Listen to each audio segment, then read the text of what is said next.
Welcome to the Dog Post pregame show. This is Dean Legge. Another trip to Knoxville, this time to take on the Vols, who are really struggling this year. Georgia coming in as the number 3 team in the country, and Tennessee coming in with 3 losses in September.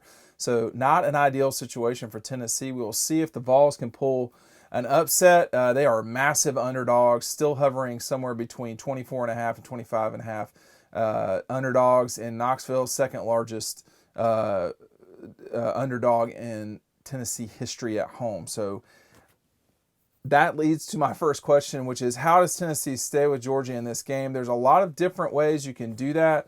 A, be functional on offense, just sit on the ball. Tennessee did that last year, and Georgia got a 24-0 lead, but Tennessee crawled back within 12 and possibly almost 14 with a 2-point conversion. It didn't happen. But for Tennessee, if you just take the air out of the ball, sit on the ball, see if you can do that. Georgia's not exactly the most explosive team on earth, although they do have explosion. They're going to have to limit that, make Georgia march the field. I think the big thing for the Vols is control the clock as much as you can, and on special teams, either take risks or dominate them. I don't think Tennessee's going to dominate the special teams. Just don't buy it. Georgia's just far more talented and disciplined, generally speaking, than Tennessee is. So I think if you're the Vols, if you're Jeremy Pruitt and the Vols, you play this game as close to grinding it out as possible. The problem there is the matchup and the people that you're playing against, they love grinding. They're happy to grind. I think this is a horrible matchup for Tennessee. I think the Vols are going to get railroaded myself. But let's just see what happens on Saturday night. In addition, after a crazy weekend, last weekend you had a moment where Clemson was losing, Alabama was losing at the same time. Of course, that hasn't happened on the same weekend in a long time, maybe 2011, if then. So what happens this weekend? And there's 3 games nationally, not including Georgia, Tennessee, that I think everybody's got their eyes on. Auburn at Florida is the game of the weekend. Let's circle back to Auburn, Florida in a second. Iowa at Michigan. Now, why is this game so important? Both these teams can still win the Big Ten. I think if you're Georgia, you want Michigan to win as much as possible so that at least they have a crack at dealing with Ohio State. I think for right now, Ohio State is very hot. They've not played anybody, but they're clearly hot. Let's just see how their season goes on. But for Michigan, got to get your act together. It's time. And for Jim Harbaugh and company, you've got a quarterback that I know is gifted and talented. I've seen him. He's good. But they're lost up there. And it's time to get going. They can still win the Big Ten. They can still get into the playoff if they win the Big Ten. But they would have to knock off Wisconsin along the way in the championship game. I don't think that's asking too much. I think what might be asking too much is getting to the championship game. But Michigan needs to get their act together against Iowa. That is not a simple game. Iowa is functional. They're good, generally speaking. I'm not sure they'd win the SEC by any stretch, but they can beat Michigan. That's a game to watch. Speaking of, Michigan and the Big Ten East, not so easy for me to say. Michigan State goes to Ohio State this week. The coach at Michigan State, Mark D'Antonio, is really good. Now, he's had a lot of distractions this fall, no question. It happens. These are not good distractions. Can he get his team to function properly and upset Ohio State on the road? Ohio State's path so far has been easy. Now they're dealing with a Michigan State team that in the past has shown it is functional. Okay, I don't think the Big Ten has scored points in the playoff in a long time, but Ohio State, if they get there, they're not going to have problems scoring points. This is a game that you need to circle just to see, hey, is everything we've seen from Ohio State so far what we should expect moving forward? Hey, can Michigan State sidetrack this thing? Can they somehow win that division? I don't know. Ohio State looks like the best team in the Big Ten. It's not close. That doesn't mean that they'll get into the playoff. They've been the Big Ten's best team. It's not been uncommon for them, and they've still either not gone to the playoff or gotten destroyed in the playoff. So this feels like a better Ohio State team. It certainly looks like it. They've not played anybody yet. That's another game to watch. And then finally, in terms of games to watch, Auburn and Florida. There were a lot. Georgia people have been shitting on both these teams for a while. I get it. I do. But now they're both undefeated. It's October. This is a legitimately good game. You got 5 top 10 undefeated SEC teams coming into this week. Obviously, that won't be the case on Sunday. But I think if you're Georgia and you just watch this game, in theory, they'd like them both to lose. But would they? I mean, I think if you're Georgia, you'd rather Florida win this game. It's a road game for Auburn. That is going to be a tough game going to Auburn to win. But I think for Georgia, if they, getting to the championship game may be the biggest thing here. Whether you eat a loss or not along the way, I don't know if it's going to be relevant because I think whoever wins the SEC championship game obviously is going to get into the playoff. The question after that is, will the loser? For Georgia, they should beat Auburn, even on the road. They certainly should beat the Gators in Jacksonville, but neither of those games is in Athens. I would have a hard time picking against Georgia if it were in Athens, but it's not.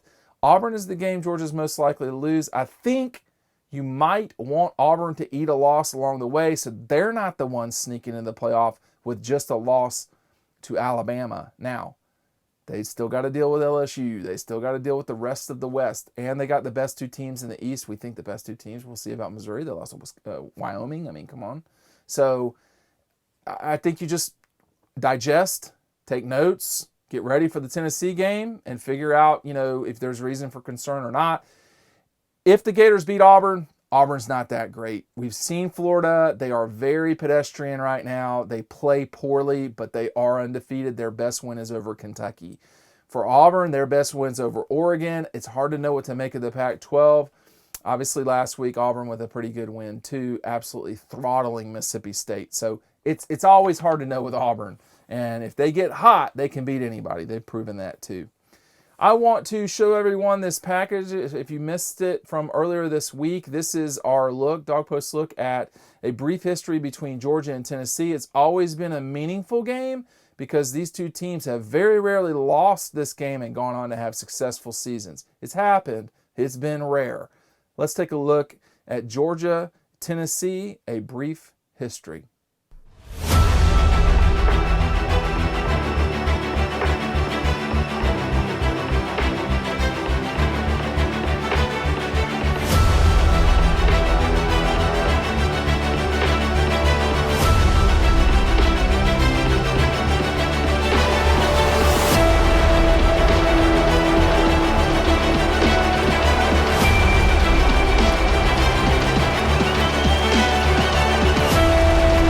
Two of the SEC's most storied programs, Georgia and Tennessee, a combined 26 SEC championships, 13 each. As of 2018, Georgia and Tennessee have faced off 48 times. It's the only series the Bulldogs play annually that they don't have a winning record against their opponent. The series started in 1899 with the Vols winning 5-0 in Knoxville. The game was always an entertaining and important one, but one that was rarely played because of conference scheduling rules. Perhaps the most important Georgia-Tennessee game in history was the 1980 edition in Knoxville. The Vols built a 15-0 lead going into the third quarter. That's when true freshman Herschel Walker arrived for the Bulldogs and altered college football history. After running over Tennessee's Bill Bates to score the first of many touchdowns in his college career, Walker scored again to put the Dogs up 16-15 in Knoxville. But the Dogs had to hold on as the Vols drove all the way to the Georgia 4-yard line. It looked like Tennessee was going to score to win the game, but Georgia stripped the ball and fell on it to preserve the win on the way to the 1980 National Championship. When the SEC moved to divisions in 1992, the game kicked into overdrive as the 2 programs started meeting one another each year for the first time in their history. Tennessee took a hold of the series in a big way in 1992 with a 34-31 nail-biting win over the Bulldogs in Athens. The Vols ripped off 8 games in a row, winning all of them by more than a touchdown, only the 1995 game coming down to a field goal at the end. But a new century saw Georgia come back hard at the Vols. Number 19 Georgia's 21-10 win over number 21 Tennessee broke the Vols' 9-game winning streak in the series, but it was the following year when the series changed dramatically. New Georgia coach Mark Richt took the Bulldogs to Knoxville and shocked the number 6 Vols 26-24 with a game-winning play called P44. It was the Dogs' first win in Knoxville since 1980. It is known more affectionately as the Hobnail Boot. The Bulldogs took momentum from that game and have controlled the series ever since. In 2003, Georgia blew out the Vols 41-14 thanks to Sean Jones' fumble recovery for a touchdown just before the half. A year later, number 17 Tennessee stunned number 3 Georgia 19-14 in Athens. The 2005 game was an epic showdown between Georgia and Tennessee that ended when Thomas Flowers returned a punt for a touchdown to seal number 5 Georgia's 27-14 win over number 8 Tennessee. A year later, Tennessee came from 17 points behind in the first half to win 51-33 in Athens. The win put the Vols on the cover of Sports Illustrated that week. The two programs traded one-sided victories until the 2011 game in Knoxville. In that game, the Dogs took home a 20-12 win over the Vols on the way to the SEC East title. In 2012, number 5 Georgia survived a shootout with Tennessee as Aaron Murray threw for 286 yards and 2 touchdowns in the Bulldogs' 51-44 win. The only overtime game in the series came in 2013 as Murray and the number 6 Bulldogs drove the field with only 1 minute and 49 seconds to play in the game to tie it with a touchdown. In overtime, the Vols fumbled into their own end zone, resulting in a touchback. Georgia's Marshall Morgan booted a 40-yard field goal to win the ball game.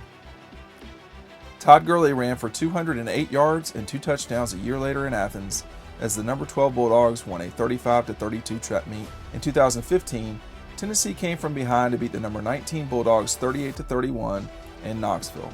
But it was a year later in Athens when the number 11 Vols took home one of the biggest wins in school history. After Jacob Eason's shocking 47-yard touchdown pass, Tennessee's Josh Dobbs connected with Juwan Jennings on a 43-yard Hail Mary to win the game 34-31 as time expired. Number 7 Georgia's 41-0 win over the Vols in Knoxville in 2017 stands as one of the most lopsided wins in series history. The winner of this Saturday's game in Knoxville will have a 1-game lead in the series. If that's Georgia, it would be for the first time since the 1980s.